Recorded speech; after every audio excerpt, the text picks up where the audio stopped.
اعوذ باللہ من الشیطان الرجیم پناہ مانگتا ہوں میں اللہ کی شیطان مردود سے۔ بسم اللہ الرحمن الرحیم شروع اللہ کا نام لے کر جو بڑا مہربان نہایت رحم والا ہے۔ والسماء ذات البروج واليوم الموعود وشاهد ومشهود قتل أصحاب الأخدود النار ذات الوقود إذ هم عليها قعود وهم على ما يفعلون بالمؤمنين شهود وما نقموا منهم إلا أن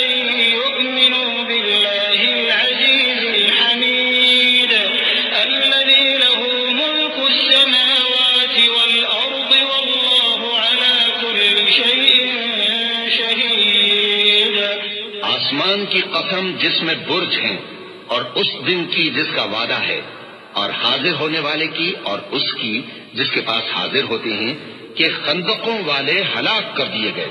یعنی آگ کی خندقیں جس میں ایندھن جھونک رکھا تھا، جبکہ وہ ان کے کناروں پر بیٹھے ہوئے تھے اور جو ظلم وہ اہل ایمان پر کر رہے تھے ان کا نظارہ کر رہے تھے، اور ان کو مومنوں کی یہی بات بری لگتی تھی کہ وہ اللہ پر ایمان لائے تھے جو غالب ہے، سب خوبیوں والا ہے، جس کی آسمانوں اور زمین میں بادشاہی ہے، اور اللہ ہر چیز سے واقف ہے۔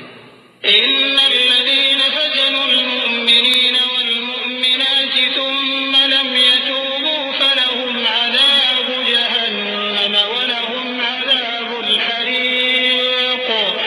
إن الذين آمنوا وعملوا الصالحات لهم جنات تجري من تحتها الأنهار ذلك الفوز الكبير إن بطش ربك لشديد إنه هو يبدئ ويعيد وهو الغفور الودود ذو العرش المجيد فعال لما يريد۔ جن لوگوں نے مومن مردوں اور مومن عورتوں کو تکلیفیں دیں اور توبہ نہ کی ان کو دوزخ کا اور عذاب بھی ہوگا اور جلنے کا عذاب بھی، اور جو لوگ ایمان لائے اور نیک کام کرتے رہے ان کے لیے باغات ہیں جن کے نیچے نہریں بہ رہی ہیں، یہی بڑی کامیابی ہے۔ بے شک تمہارے پروردگار کی پکڑ بہت سخت ہے،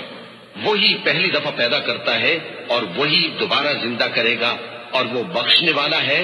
بہت محبت کرنے والا ہے، عرش کا مالک، بڑی شان والا، جو چاہتا ہے سو کر ڈالتا ہے۔ هل أتاك حديث الجنود فرعون وثمود بل الذين كفروا في تكذيب والله من ورائهم محيط بل هو قرآن مجيد في لوح محفوظ۔ بھلا تم کو لشکروں کا حال معلوم ہوا ہے، یعنی فرعون اور سمود کا؟ اصل بات یہ ہے کہ کافر مستقل جھٹلانے میں لگے ہیں، جبکہ اللہ بھی ان کو ہر طرف سے گھیرے ہوئے ہے۔ یہ کوئی معمولی کلام نہیں بلکہ یہ قرآن عظیم الشان ہے، لوح محفوظ میں لکھ